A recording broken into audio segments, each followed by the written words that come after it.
Hey guys, Safi Pegasus 7890 here. I just got back from Las Vegas. There was a $10,000 PPG event that was being hosted at Level Up Expo. I got top 16 over there. I had a great time at Level Up Expo. I had a great time playing the matches. I wanted to share my overall experience at the event, as well as deliver on some combos that tie to that deck profile that I most recently shared with you guys. So, to start off, I had every intention of playing one day at the venue. I was supposed to leave the midnight of that day because they did not have any kind of notification that it was going to be a 2-day event. I did not get an email, nor was it posted on their website. So spoilers, it was a 2-day event and I had no idea. So my option was to either at top 16 cancel my flight, rebook a $300 flight in the afternoon the following day, so I can play for maybe a chance to get top 8, or I can just give up entirely and not even know if I was gonna win the $3,000 or not. So it was a little bit upsetting. I felt the need to talk to the tournament organizer. I talked to him. Apparently there was some emails that were sent out, but not everybody got them. They did not have access to all the emails, is what he told me. So I didn't get an email, but because of the poor communication on their part, I felt like I had to give up at top 16. I felt like I was forced to give up at top 16 because they didn't really care about us, I felt like. Because if they did, they would have notified the player base that it was going to be a 2-day event. I felt like they should have done that prior to me booking everything in advance. And when I talked to him, there was no immediate compensation. I just had to cash out. I had no choice. I wasn't going to stay another day just because of my arrangements. And I had to leave the venue feeling upset. So, enough of that. Let's get into those combos, shall we? Now, we have 2 different openings that can essentially snowball us into the same direction. Either we can open Foolish Burial Goods plus Rainbow Bridge of Salvation. I'm gay! Or we can open Imsety plus Bridge Makes Me So Wetty. But let's start with our favorite one, Goods and Salvation. We're going to lead with activate Foolish Burial Goods, send from our deck to the grave, Clockwork Knight. Now, Clockwork Knight has 2 functions. It can both banish itself for cost to send the Rainbow Bridge, to turn it into a good old-fashioned terraforming, and it can add ourselves our extender. So, Chinlink 1 Clockwork Knight, Chinlink 2 Rainbow Bridge. We're going to resolve the bridge, add the Tiger, and Union Hanger. Resolution, we're going to add Clockwork Knight. Let's rev it up! From here, we're going to activate the best field spell in the game, Hanger. On activation, it's going to add ourselves a Bee Buster Drake. We just got a letter. Wonder who it's from. Surprise, motherfucker! We're going to use our one and only normal summon for the turn on Bee Buster Drake. That's going to trigger Union Hanger, equipping Union Driver. Union Driver is going to re-equip Sea Crush Wyvern. Sea is going to special summon itself. And now it's time for a contact synchro. We're going to synchro 3 plus 4 into... On synchro summon, B is going to trigger, adding ourselves a Assault Core. Now, this is summon number 3. We're going to make summon number 4 be activate Ancient Fairy Dragon effect to special summon a Assault Core. We want to do this next because if the opponent has Impermaveiler, they're going to want to get maximum value off of the Impermaveiler, so they're going to try to negate both effects at the same time. However, that is a huge punish that we're going to exploit, and I'll show you guys in a minute. So if this resolves, we get to special summon the A. From this point, we can use the other effect, blow the field spell and add a new field spell. We're going to blow the hanger,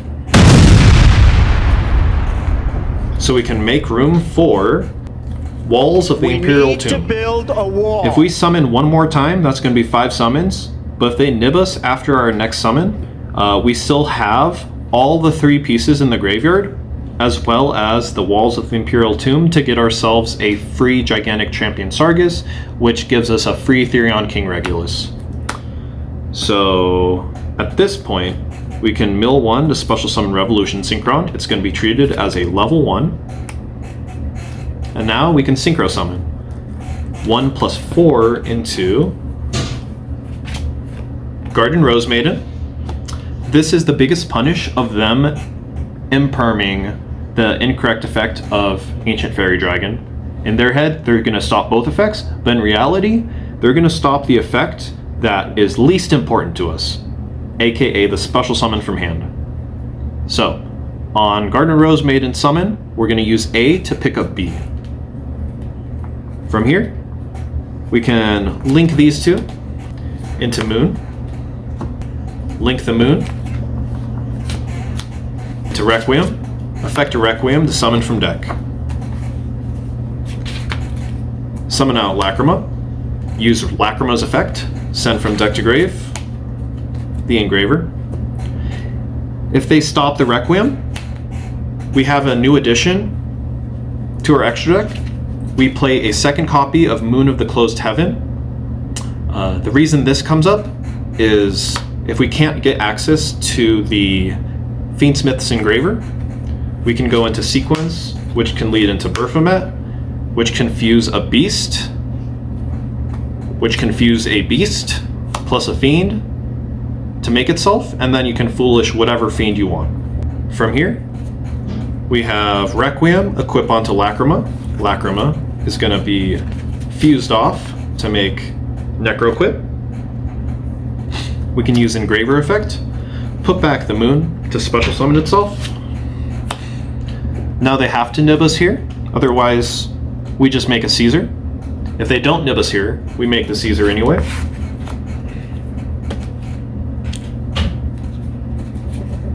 We're going to make Caesar. And now that we're insulated from nib, we're going to use Wall of the Imperial Tombs. Use the effect. Add Imsety. Place a card on the bottom. What's cool about Meowls is it's also a beast, so it can potentially be used as a fusion material. Next, we can use Imsety, pitch the Tiger, to add King Sarcophagus, as well as gain us an additional draw. And while we have the Princess up, if we use Imsety, we can get a free draw. You can also, alternatively, discard a Union monster. This has a secondary effect to where it can equip the Union monster, so you can special summon it later. That comes up a lot. So at this point, we can use King Sarcophagus, play the effect, discard whatever card we don't need, send to the graveyard Duamatef. It's also a beast. Synergy. Next, we can special summon both Duamatef and Imsety. perform an XC summon into Sargus. Sargus is going to search herself a Therion card, which can in turn search for a Therion monster. From here, we can use Regulus to target the A, equip to the Regulus, and then use A to special summon itself. Next, we can link 2 into Moon. Shinlink 1, C is going to special summon from hand. Shinlink 2, A is going to pick up. A is going to pick up C. C is going to special summon. We can then go into sequence. C is going to special summon from hand. We're going to use effective sequence. Rather than putting back an engraver because it's stuck under the Caesar, we're going to put back a Fiend as well as any beast monster in our graveyard. So that can be the Topaz Tiger, the Meowls, or we also play Cross Sheep in this current build because it's a generic beast that we can make. Alternatively, you could also use the Silahat Rabbit and simply not use the effect to set, because if you use the effect to set, she can't be linked off. So we're going to fuse these two to make Berfomet. Berfomet's going to activate, sending to the graveyard Kokimura Doom. I gotta sing the Doom song now! Doom, doom, doom, doom, doom, doom, doom, doom, doom! Next, we can link the Berfomet and the sequence into SP. SP is going to activate, banishing the Kokimura Doom. Everyone has to read Kokimura Doom. Nobody knows what this does. I'll explain it again on the end board. From here, we have all the pieces in rotation. So we can either say our board is cracked enough and just leave all that stuff in the graveyard for the follow-up, or we can just overcommit to the board, make an ABC Dragon Buster, and pass our turn. Now, let's go into detail about what we have exactly. We have the SP Little Knight interrupt. We have ABC Dragon Buster. Discard a card, target banish card on the field. Not a hard once per turn. So if we SP target the ABC, target something else, they both come back on end phase. If I already burned the effect to discard, and I have another card in hand, I can do the effect again on a potential back row or whatever they have. We have the Theron King Regulus, which is the Omni Negate that does not negate activation. We have the DDD High Wave King Caesar, which is a negate for special summon effects. Keep in mind you cannot negate like a Centurion effect summoning from the back row because Yu-Gi-Oh technicality, right? But if they activate something like a Lori, you can negate it in a new chain.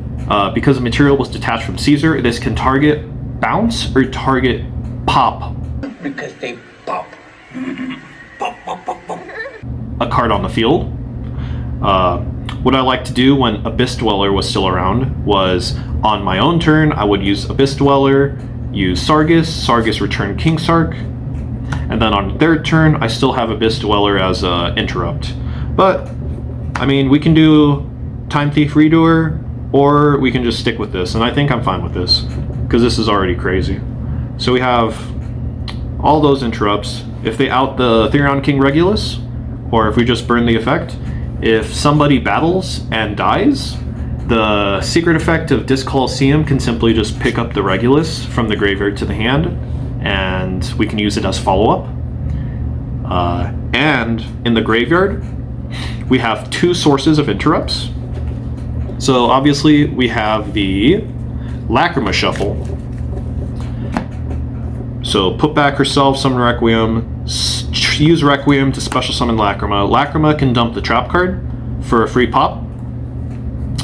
And that's not all. We also have Berfomet in the graveyard. Let me know down in the comments below if you guys have seen this before, but me personally, I haven't seen this line ever before. But we can use Berfomet during the opponent's turn as a quick effect, banish itself, to special summon our Kokimura Doom. Now, the cool thing about the Doom is it negates the effects of light and dark monsters that activate during the main phase. Now, if you noticed, it negates all light and dark effects. Doesn't matter if they're on the field, hand, graveyard, banishment. And if you look at the format, we have Malice, dark. We have Ryziel, their best cards are light. We have Mitsurugi, dark. And the best part about this is we can special summon it as a quick effect in response to whatever light effect they're using. So for example, Blue Eyes, Maiden with Eyes of Blue. Activate, Chainlink 2, Baphomet to summon Doom. Now their Maiden resolves negated because it was a light effect that activates during the main phase. So the fact that this can negate mid-chain is absolutely bonkers. And for the follow-up turn, turn 3, if for whatever reason they somehow crack our board, like let's say they have freaking Dark Ruler no more and Skullmeister to out this, because you can't out this with Bell. Let's say they have that combination. We still have the summoning of the brothers, the Duamatef and the Imsety, as well as the Garden Rose Maiden, which can revive the Ancient Fairy Dragon, blow the field spell, and search for a new one. So we can get more bodies that way.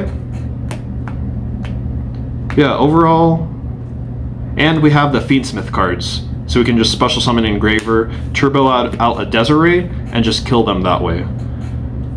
So that, yeah, that 2-card combination, this is the output. This is the most I've ever seen a 2-card combination put out. Yeah.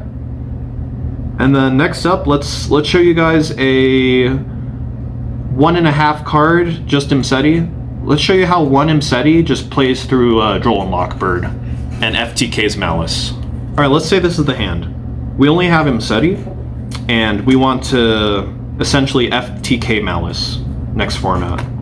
So activate Imsety, pitch to search King Sarcophagus, as well as draw a card. Draw a random ass card. Resolution, they're gonna draw unlock. I do not care. In this circumstance, I have cross out for like a Nibiru or whatever, but I do not care about this Droll because we're still gonna shut down their deck. So activate King Sarcophagus, pitch whatever to pitch Duamatef from deck to grave. Next, we can special summon the 2, and rather than making a random ass rank 8 that's not gonna do anything, we're gonna link the 2 into Moon. Moon is gonna jump into Requiem. Requiem is gonna jump into Lacrima. Lacrima is gonna send from deck to grave the Engraver. We're gonna use Requiem to equip onto Lacrima. Fusion summon into Princess. Sorry, we don't even have to make Princess. That is a waste of materials. We can just simply go Engraver, put back Moon to special summon itself. Link the 2 into Fiendsmith sequence. Or I guess you can use the Necroquip. It just puts the Fiend Engraver. So now we can use sequence to put the Necroquip back so we can keep the Engraver. And put Duamatef back in the deck in order to summon the Baphomet. Baphomet is going to send from deck to grave the Doom. And now we can link these 2 into SP Little Knight. SP is going to banish the Doom. So now on the opponent's turn, we still have that Lacrima for the Paradise setup for a free pop. And we have the Baphomet summon Doom whenever we want, plus the SP. So off of that 1 card, we have 3 interrupts, one of which is a Floodgate. What's funny about this is now any deck that plays like beasts or illusions, for example, like Crystal Beasts, they have Sapphire Pegasus. One Sapphire Pegasus can get up. One Sapphire Pegasus can enable this whole setup with the Doom Banish, the Baphomet Engrave. So like this has a lot of potential. Sapphire Pegasus 7890 here. If you guys want to see more awesome content, go ahead and A, add me to your subscriptions. B, bust that like button. C, comment down below. It really drives me to make more videos. I'll catch you guys in the next one. Thank you. Bye-bye then.